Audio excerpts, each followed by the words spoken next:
In the rural town of Wyoming, Pennsylvania, Tina Young graduates from high school and is excited to start life. She has aspirations to work in the medical field, but those plans are put on hold when she meets the love of her life. She met her husband, Todd. They were close to her age around 18. They had their first child at 19 and quickly got married thereafter and began to build their family. A few years later, the young couple moves 20 minutes away to nearby Dallas, Pennsylvania.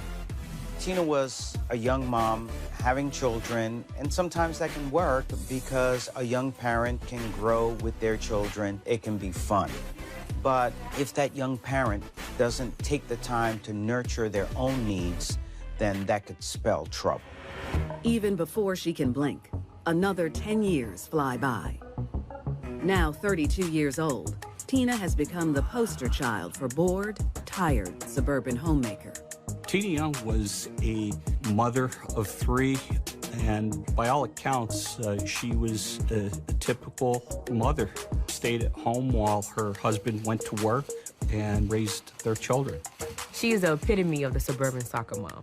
She picks her boys up from school, she helps them with their homework. She's also the den mother to the scout troop. She has a routine that's getting quite monotonous and can be boring at times. Oh my God, interception! But it's during her son's busy schedules when they meet the Schechters. The two families both have 3 boys and instantly hit it off. The ages are matching. The families are intertwined, doing a lot of activities together. It just seemed very second nature that these families would just connect the way they did. And her friendship with Cynthia Schechter breathes new life to Tina's tedious days. The two women become inseparable and become immediate best friends. And Tina even helps her new friend out by watching her 3 boys on a regular basis.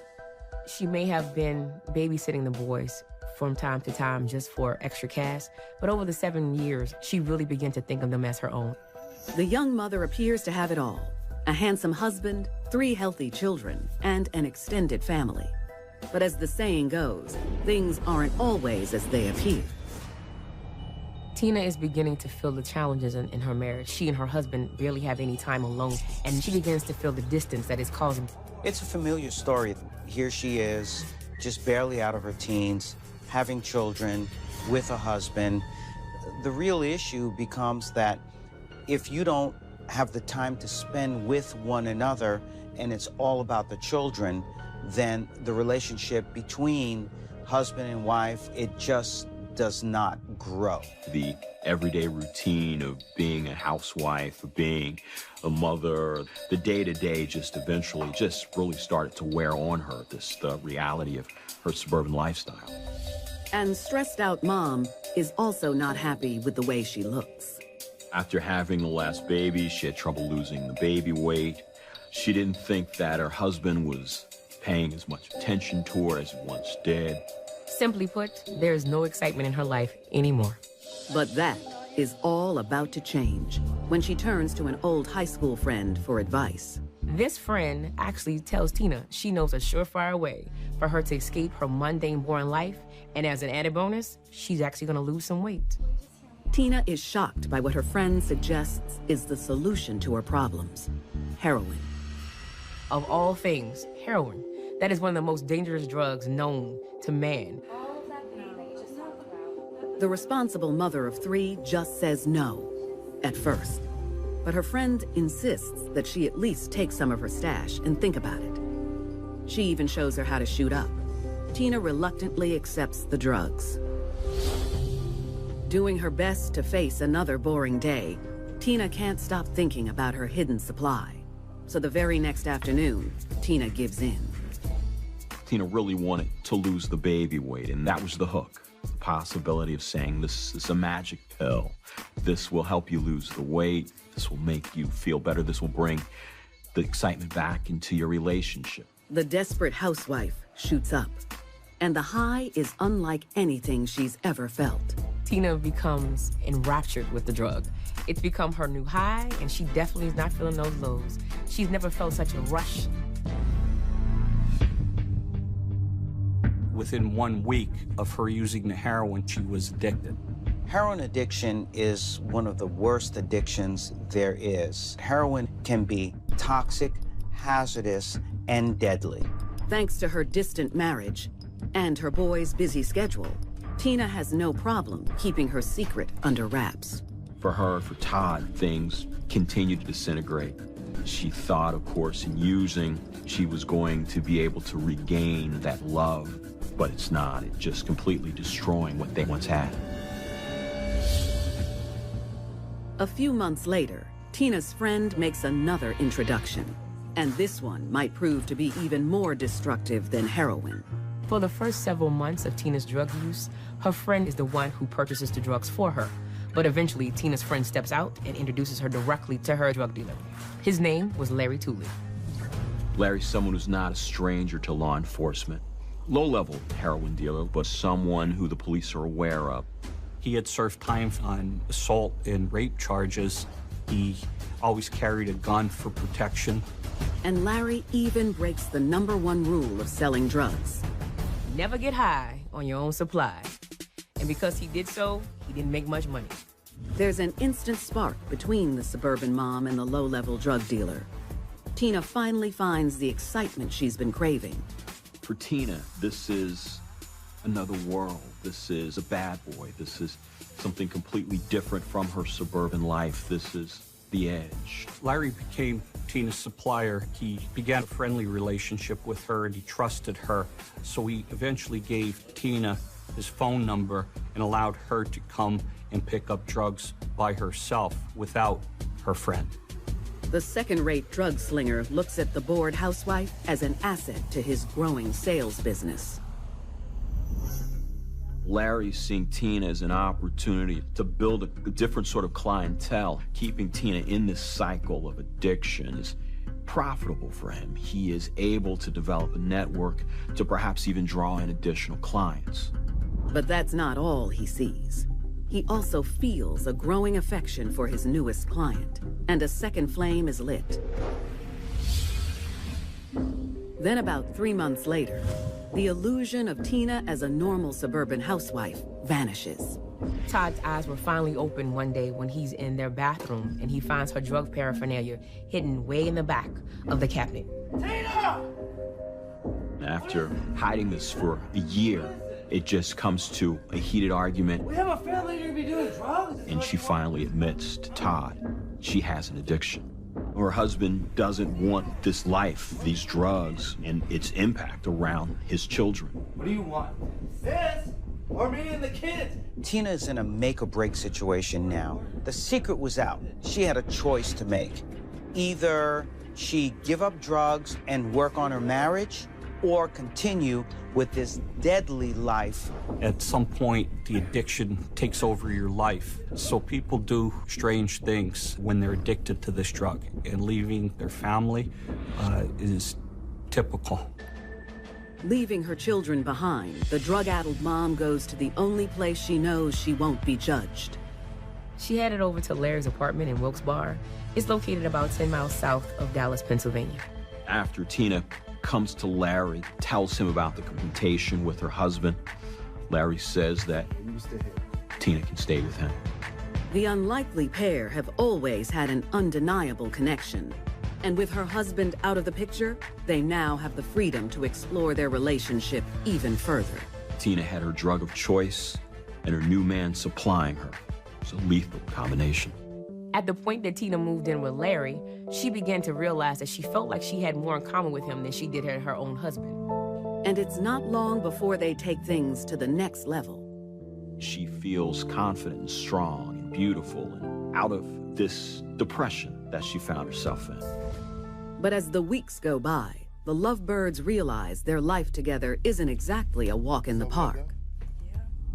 The lifestyle of dependency is just starting to catch on with the couple. They are using much more than they're selling.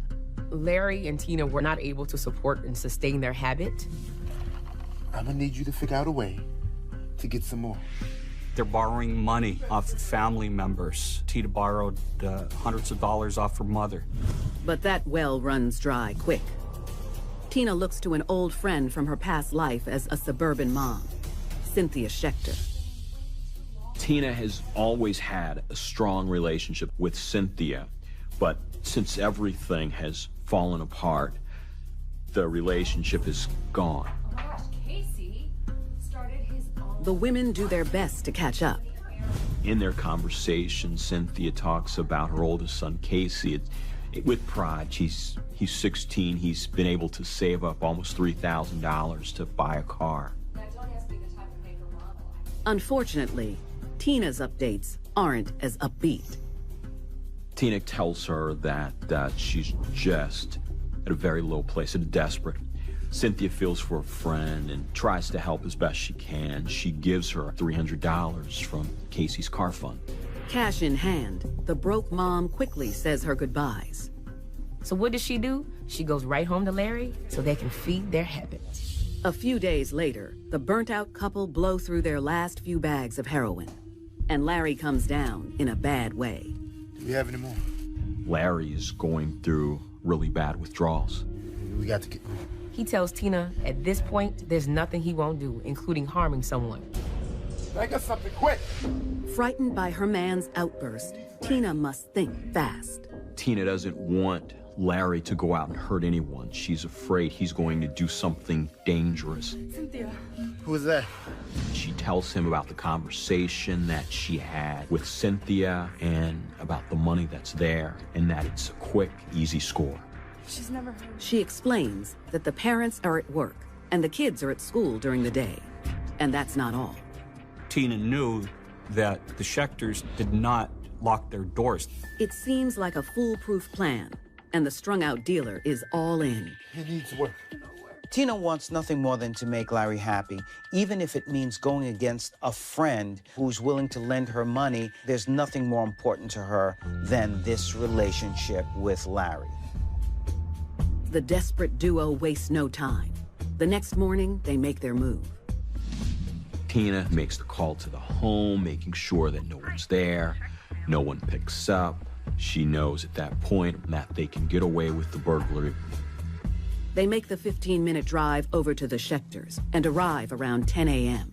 Tina pulls up into the driveway and pulls up next to the screen door that she knows is always unlocked. She even takes one final precaution. Tina exits her vehicle and goes inside the Schechter residence. She yells, "Hello, is anyone home?" And no one answered. She is sure that no one is there and tells Larry the coast is clear. She then heads to the car to act as lookout. Larry grabs his gun just in case, and then he heads into the house. Larry starts tearing the house apart, looking for the money. Come on! Money out! Larry doesn't bother to be quiet. He thinks he's alone. But the Schechter home wasn't empty. The two eldest Schechter boys are hiding upstairs. Riley wasn't feeling well, so Casey decided to stay home to watch him and to skip school for the day. While the drug dealer continues his hunt for cash, 16-year-old Casey bravely goes downstairs to confront the intruder. Casey says to Larry, "What are you doing? What are you doing in our home?" The irritable dealer demands the teenager tell him where he can find the stash of cash. He told him no. He didn't know what he was talking about, that the money that he had saved for his car was in the bank. Where is the money? Larry's enraged. Casey sees that. Larry has the gun. But the strung-out addict doesn't believe him. He shot Casey once in the chest. Casey pleads with him as he's bleeding out on the floor and tells him he doesn't have any money. Larry takes the gun, tells him one more time. Where is the money? Casey is helpless. And Larry shoots him in the mouth. Upstairs, Casey's younger brother, 14-year-old Riley, is hiding and terrified. After the second shot, Riley was very afraid of what was happening. He broke through the screen window and then jumped down onto the ground. Out in the car, Tina hears the second shot and is stunned by what and who she sees next. She sees Riley take off frantic. No one was supposed to be in the house, so Tina's panicked. The plan's gone horribly wrong. Horrified at what she might find, Tina rushes into the home. And her worst nightmare has come true. She sees Casey, a boy she's known since he was about 8 years old, lying there bleeding, all because of her. What did you do?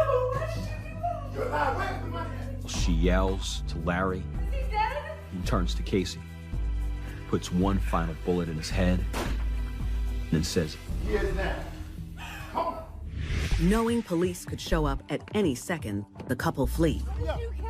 Tina begs her boyfriend to explain why he just killed an unarmed 16-year-old kid. He tells her that although he only managed to get $57 off of Casey, he shot him because he could ID him. Tina then tells Larry that she saw Riley jump out of the window. Start the car! Now that Larry knows they have a witness, he tells Tina they gotta get out of town quick. The couple pack up a few items and hit the road. They hightail it 100 miles away to the dealer's hometown of Paterson, New Jersey. Larry hits up a few family members, but no one really wants to help out. That night, they crash at a cheap motel and use what little money they have left to shoot up. After Casey was dead, it's no surprise that Tina went back to what helped her cope with life. She went back to that drug. That is the power of addiction. Back in Dallas, Pennsylvania, neighbors contact the authorities after Riley shows up on their doorstep, and police arrive at the grisly crime scene. This horrible tragedy taking away a young life, a 16-year-old dreams, 16-year-old hopes, all taken away because of someone's addiction. The crime was one of the worst acts of violence I've seen in my 15 years of investigative services. Detectives start with their only witness. Riley was interviewed and told what he had heard and what he had seen, and that was the turning point where we were able to identify a suspect, which was Tina, and that led us to Larry. Investigators launch a manhunt for the murderous couple. Police question Larry's family, and they tell him yes, he'd been over looking for money, but was headed out of town for a while. The very next day, detectives catch a break. The couple is spotted on the streets of Paterson outside a liquor store. Larry and Tina were taken into custody for the murder of Casey. Under the hot lights of the interrogation room, the couple tell very different tales. Larry outright lied about all of his involvement, but during the interview with Tina, she admitted her involvement in the murder, and she was remorseful about what had transpired. Tina must have felt a tremendous amount of guilt, knowing that she was responsible for her friend Cynthia's son's death. And now Cynthia would have to go through life without her beloved son. About a year later, the former couple faced the music. Larry was found guilty of murder in the first degree, burglary, criminal conspiracy to commit burglary. He was sentenced to life in prison without the possibility of parole. Tina pled guilty to murder in the second degree and burglary. Tina was sentenced to 19 to 40 years in prison. In the end, Tina traded one set of problems for another. Those choices changed her life forever. Tina lost herself in just her desire to please someone else instead of valuing who she truly was. Her desire to be wanted by her husband, wanted by someone, led her down this path. What Tina really thinks is love is nothing more than the high, the seduction of the drug. She became so caught up in the fantasy that she lost touch with reality. She never thought her addiction would get someone killed.